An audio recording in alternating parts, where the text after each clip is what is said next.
मनोहर सरकार, विकास की रफ्तार। जल को संजोकर रखना बेहद जरूरी है। जल को बचाने के लिए सरकारें तमाम तरह के जतन करती हैं और हरियाणा सरकार भी जल संरक्षित करने के लिए लगातार कोशिशें कर रही है, जिसके सकारात्मक परिणाम भी उभर कर सामने आ रहे हैं।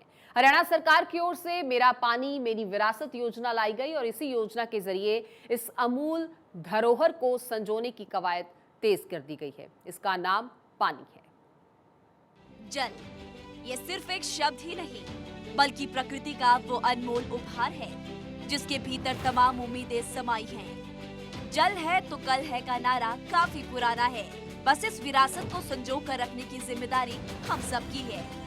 हरियाणा के मुख्यमंत्री मनोहर लाल ने चंडीगढ़ में ऑडियो कॉन्फ्रेंस के जरिए मेरा पानी मेरी विरासत योजना के लाभार्थियों से संवाद किया। इसके साथ ही उन्होंने लोगों से जल को संरक्षित करने का आह्वान किया है।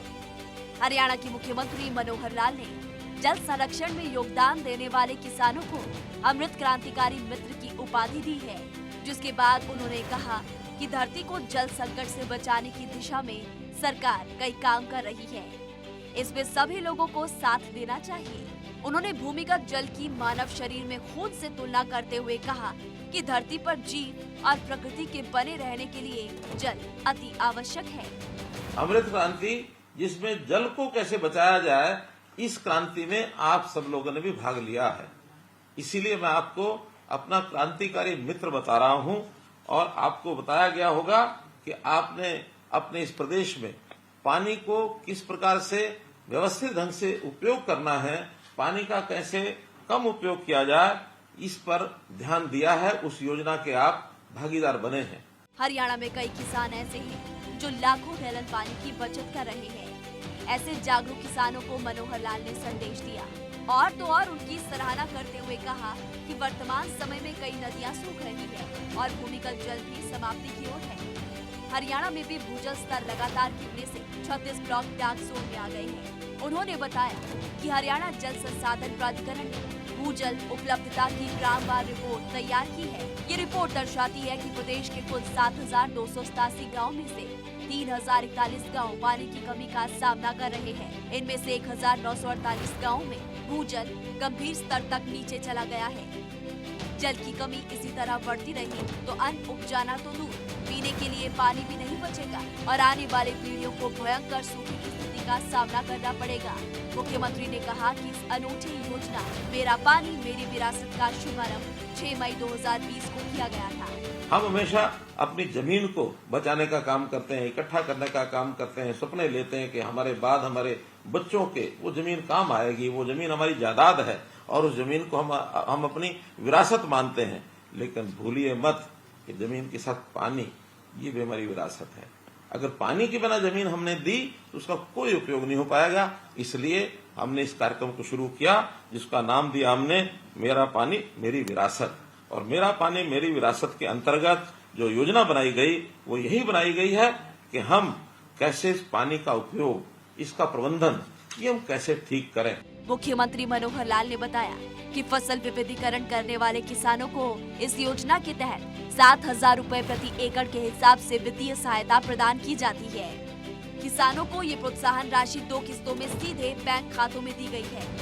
मुख्यमंत्री ने बताया कि धान की खेती के लिए सीधे बिजाई करने से भी पानी की 20 से 25% तक बचत होती है। इसीलिए सरकार ने धान की सीधी बिजाई हेतु 4,000 रुपए प्रति एकड़ की दर से वित्तीय सहायता देने का प्रावधान किया है। उन्होंने उन किसानों का धन्यवाद किया जिन्होंने खरीफ 2022 में 72,000 एकड़ क्षेत्र में धान की सीधी बुआई करके 31,500 करोड़ लीटर पानी की बचत की। उन किसानों को 29 करोड़ 16 लाख रुपए की राशि प्रदान की गई है। मुख्यमंत्री ने कहा कि जिन खड्डों में भूजल स्तर नीचे चला गया है, वहां धान की जगह बाकी फसलें उगाने वाले किसान अगर बूंद बूंद सिंचाई प्रणाली को अपनाते हैं तो उन्हें सूक्ष्म सिंचाई पद्धतियों की स्थापना के लिए 85% सब्सिडी दी जाती है। मुख्यमंत्री ने कहा कि पानी की हवा में वाष्पीकरण और भूमि में रिसाव को रोकने के लिए भूमिगत पाइपलाइन स्कीम के तहत नालों के स्थान पर पाइपलाइनें बिछाई जाती है। इस योजना में किसानों को 10,000 रुपए प्रति एकड़, अधिकतम 60,000 रुपए प्रति किसान अनुदान राशि दी जा रही है। इस योजना के तहत अब तक 1,957 किसानों को 8 करोड़ 34 लाख रुपए की राशि अनुदान के रूप में दी गई है। सरकार ने अगले 3 वर्षों में सूक्ष्म सिंचाई प्रणाली से गन्ने की खेती के तहत 2 लाख एकड़ क्षेत्र को कवर करने का टारगेट रखा है। मुख्यमंत्री ने किसानों को जानकारी दी है कि प्रदेश के 14 जिलों के 36 चिन्हित खंडों में पानी की कमी वाले क्षेत्रों में भूजल सुधार के लिए अटल भूजल योजना शुरू की गई है। उन्होंने कहा कि मेरा पानी मेरी विरासत योजना के तहत भी भूमिगत जल स्तर को ऊंचा उठाने पर काम चल रहा है। इसके लिए प्रदेश के 8 डार्क जोन घोषित खंडों में 1000 रिचार्ज कुओं का निर्माण कार्य प्रगति पर है।